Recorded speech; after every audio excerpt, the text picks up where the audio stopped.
You're still using things like PDF guides and checklists and ebooks to try to get customers. But in 2026, the bar has risen and your customers are looking for a lot more than that. We all have a folder of PDFs and things we're going to read and things we're going to come back to, but we all know that that might not happen. And you don't want to be a part of that graveyard of PDFs and checklists and ebooks that are just sitting there. What you need is an interactive lead magnet. If you don't know what that is, it's actually very simple and you've seen them before. If you've ever done like a skincare quiz or a mortgage calculator or some kind of online assessment, that is an interactive lead magnet. And if you've ever felt like you can't make one of those, you are wrong. And I'm about to show you why in this free course. It is easy, especially in 2026. For me, I realized this was a huge problem after working with one of my own clients. This client has a very successful business, had a PDF for a lead magnet, and it wasn't really working too well for her. So I suggested that maybe she should turn it into something interactive, something more fun.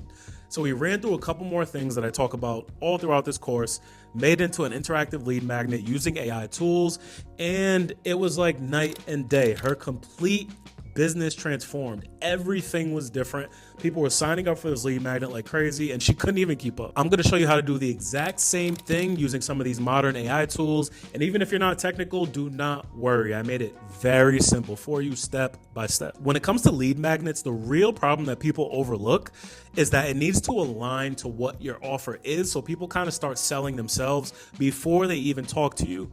People are really obsessed with value. The lead magnet has to be valuable, which is kind of table stakes information now.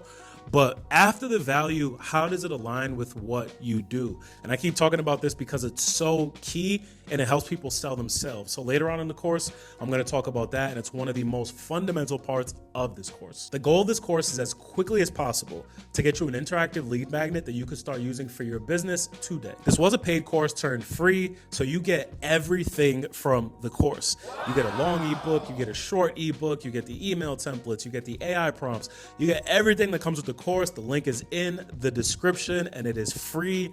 $99. Without further ado though, let's get into it. What is going on, everyone? My name is Farouk and I want to welcome you to Lucky Lead Magnets. First and foremost, thank you so much for purchasing this mini course. If you're watching this, it means you're ready to make a lead magnet, and I want to thank you by not wasting your time. So let's just get straight into this. So first, I think it's important that you know you are ahead of the curve.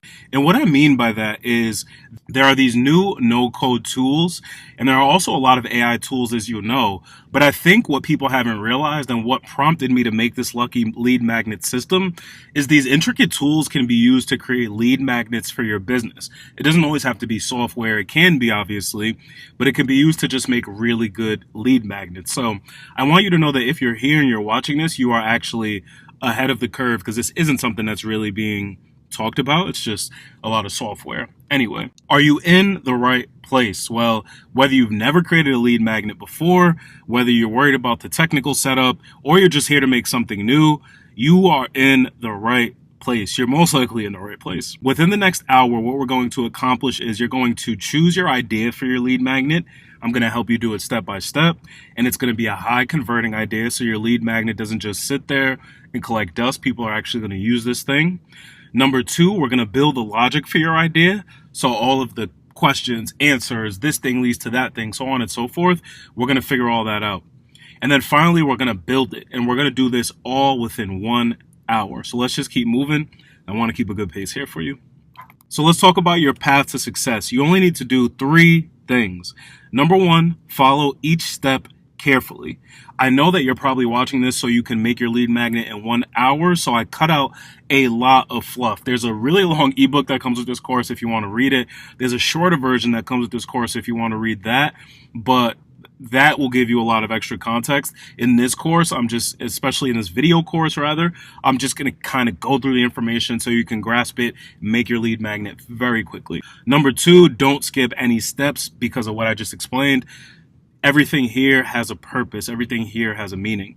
And number 3, just take things step by step. I know that going through these processes can seem intimidating, or it can seem like there's a lot to it, but I'm going to show you how to make this very easy to make a lead magnet, and you're probably going to make more than one, to be honest. That is lesson number 1. Let's jump into lesson number 2 and get this thing started on the right foot. So we're back, and welcome to lesson 2, a very, very, very important lesson about making your idea a hit. Let's get into it. So what is the curiosity converter method? Well, the thing about interactive lead magnets is they have baked in curiosity. And what I mean by that is people are signing up for this lead magnet so that they can do something, so that they can get something. They're curious about something and they want to figure it out. So what we want to do, our whole goal with this course is to take that curiosity, as you can see in step 1, let the people engage, as you can see in step 2. While they engage, a kind of converter happens in their mind, as you can see in the middle. And then at the end of that conversion is a brand new lead. So we're taking the curiosity of people saying, hey, I want to try this thing. They try it, and then they're now engaging with us, which people don't really realize is what's going on, but it is absolutely what is going on. Now we're going to talk about something very important, which is how to get attention in a world where attention is very scarce. I'm sure I don't have to break that down to you. You know that. But the way we're going to do this is the first goal of this course is to help you land on an idea that you love. And when you're landing on ideas, I think more than one idea is probably going to come to you. It's most likely. But when you're landing on ideas, one thing that's important is to bring it through a filter. And the filter for me that I created is called the 3 Ps method. So let's talk about what the 3 Ps method is. And every single idea you come across, it has to go through this filter. So what are the 3 Ps? The 3 Ps are pain, path, and payoff. Very important. I know I keep saying it, but make sure you remember this when you're coming up with ideas. First up is the pain. And we don't buy anything unless we have some kind of pain we're trying to solve. If we're hungry, we buy something to eat. If our feet hurt, we start looking for new shoes. And that pain is what gets us to act. It gets us to make that reaction. So one thing that's really key is you know your audience a lot better than I ever will know your audience. So when it comes to their pain, you need to really think about what people usually struggle with. And maybe this is an unsaid struggle. Maybe this is a struggle that people don't really talk about, but you know people are thinking about it from your experience. You want to zoom into what a pain people have or several pains people have. One pain might resonate over the other. Let's look at a few examples really quick because this is really important and I want you to understand this concept. So I'm not a health coach, but maybe the health coach understands that when people aren't consistently eating clean, the problem isn't really a diet. A problem is that they don't develop a system so that consistency is already baked in. So now let's just assume that's true. It sounds true to me. I don't know. I'm not a nutrition coach. I'm a marketer and a brand guy. But let's say that is true. For that, a quiz called What's Killing Your Diet Consistency and It's Not Your Willpower would absolutely catch the attention of your audience. Why? Because you know from working with your audience that they don't know that this is really the problem. So when you show them that this is the problem, now you're more of an authoritative figure in their life. Now, this is really important, so we're going to look at another example. Another couple, actually. Okay, if you're a social media manager, here's another example. You know from working with restaurant owners, let's say you usually work with restaurant owners, you know for a fact that when they open their doors in the morning, part of what they're thinking is, what can I post on social media? What can I get out there? So you knowing that and working with tons of different restaurant owners, what you're going to make is a quiz called, is your restaurant posting about these 5 simple things every week? And then maybe you have some subcontext about why they're important, but you get the point here. What you're going to try to do is get that restaurant owner to take the quiz and make sure that they're posting those simple things. So maybe you position it as something that's fast, something that's easy, something that actual restaurant owners can do because they're so busy and they're doing so many things day to day. So that example would absolutely catch a restaurant owner's attention, assuming this is their problem. Again, you know your audience better than me. I'm just trying to illustrate the point. But let's look at one more example. So let's say you're a website designer and you notice that people want a better website, but they don't really know what a better website is. So knowing that, after you talk to a ton of people and you realize some people think images are a better website, some people think copywriting is a better website, some people think so on and so forth, you get the point. You make a quiz that's called What Feels Off About My Website, and it's a free assessment. And then what is in that quiz? What is in that quiz are all the things that people think contribute to a bad website or a good website, whether it's copy, design, the way the page flows, the architecture of the page. This is going to be an assessment that's built to kind of diagnose what is off and then give them a concrete answer, because they don't know what better looks like. And even though they don't know that they don't know what better looks like, you do. And you're going to use that information because it's a pain point. You're going to use that creation to make your lead magnet. So I think you get this point by now. One last thing is you don't have to create just one. If you're watching this and you come up with a ton of ideas, you can just jot them down. In a couple modules, we're going to talk about research, and that's where we're going to either validate or give you more ideas for your pain point. It's going to be really helpful, trust me. But you don't need to come up with one. Keep a piece of paper and jot these things down. Next up is the path. And there are two parts to the path that are both very important. Again, everything in this lesson is very important when you're analyzing your idea. Number one in the path is a path to your product or offer. And this is one big thing that people skip. And it's the reason why their quiz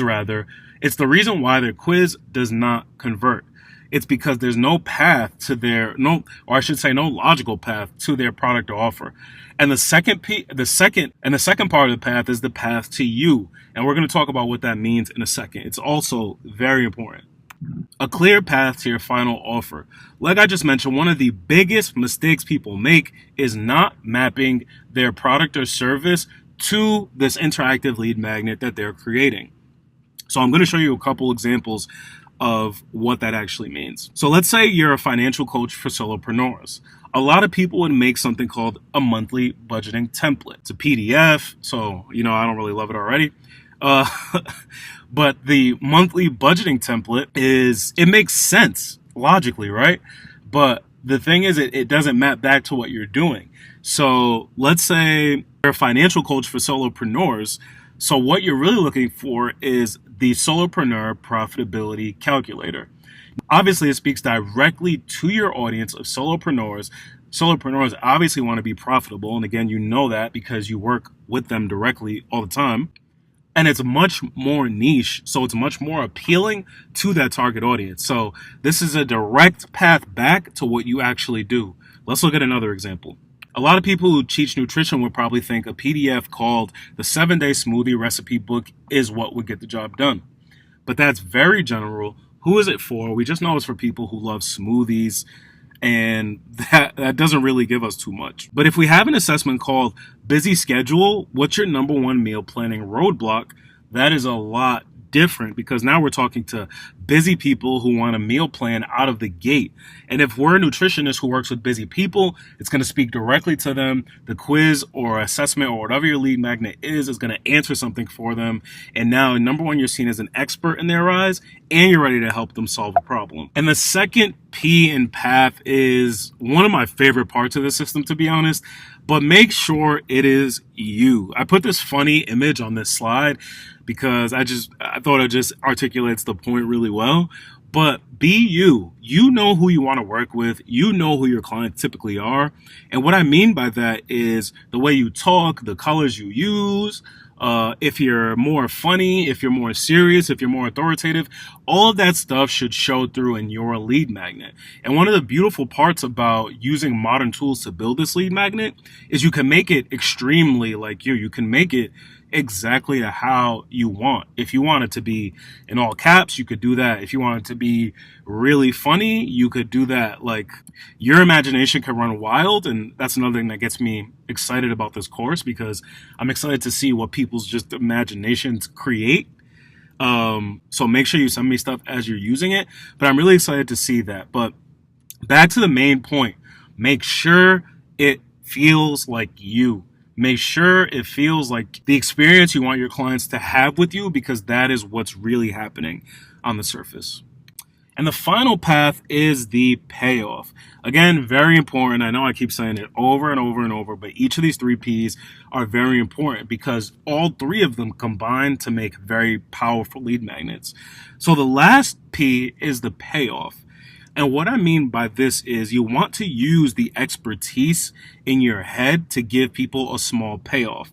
And what I also mean by this is you want to ask yourself 2 questions. Number one, is this something someone might pay for? And the reason why that is a critical question is because it forces you to think of great things that people are really struggling with, that your audience would pay for a quick answer for. It just forces you to think of something extremely valuable for your audience. The second question, it's kind of related to number one. If you kind of knock out question number one, number two will kind of flow naturally into it. But number two is, would my audience actually take this, or am I just kind of hoping that my audience will actually take this? So make sure it's interesting to your end reader. And when we go through the research phase, you're going to double down and be able to make sure that this is interesting to your audience as well. Now, as I quickly mentioned, another part of this payoff is making sure that people feel your expertise within the answers. So the example I'm using on this slide for this course is, let's say you create an interactive lead magnet about running styles. And let's say one of the answers is, as you can see on my slide, the results are in your strategic sprinter. You have bursts of energy but struggle with consistency. You need a program built on short, high-intensity sessions. And as an optional bonus, you could say something like, here's a free blog post I wrote about people who are your type. So as you can see, you're not just giving someone the answer, you're kind of baking in what you know about these kind of people already, which kind of gives you that authority. It gives you that credibility because people are thinking, wow, this person's already helping me. And all I did was answer a few questions. So obviously they're looking at you a lot more favorably and a lot more authoritatively, which is exactly what you want. Before we leave this lesson, a quick bonus tip for you is identifying buyers who are ready to buy now. What you need to do is insert kind of little Trojan Horse questions so that people are able to answer them and you're able to identify people who are able to buy now. So I'm going to show you what I mean by this.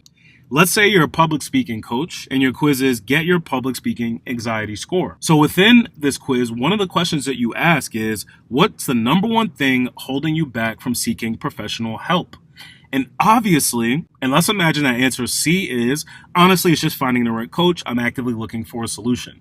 Now that's a little bit more obvious just to really illustrate the point to you, but somebody might just pick that. And now you know when you reach out to them, which we'll talk about later in this course, is I need to reach out to them because they're ready to work now. So maybe I have an intake form. If I'm a personal trainer, maybe I have a free strategy session. Now you can take action on those things that people have identified they're ready for.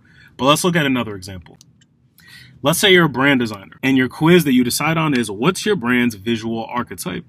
So within the quiz, one of the questions is, what's the primary reason you're looking to define your brand's visual style right now? This is a lot more subtle, but it can be very, very reflective of what people are really feeling. So let's say option A is, I'm launching my new website or product in the next 90 days. So that shows that this person has some sense of urgency. That shows that this person would probably want to work with you because they have a goal that they need to get done. So this separates somebody from your average person who might just want to see. This is showing intent, which is what you're looking for. So that's like that little Trojan Horse question. So again, the 3 Ps. The first goal of this course is to help you land on an idea that you love and feels like you. Again, that you love and both feels like you. So when you're going through these ideas, you need to think, what is the pain that I'm speaking to? Are the 2 paths to my product offer and to me clear? And number 3, what is the payoff I'm giving people? How are they gaining little insights about me? And is this something that somebody might actually pay for, this kind of advice that I'm giving? And with that, those are the 3 Ps. Now, this is the longest part of the course. And if you have your idea, you're going to feel like you're just rolling downhill from here. If you don't have your idea, there's plenty of things that will help you get there. So in the next lesson, we're going to zoom in more on picking your idea. And we need to start with, what are your options? And I think after you know what your options are, you'll have a much better idea of what you want to do and things will just kind of come to you. So let's head to the next lesson.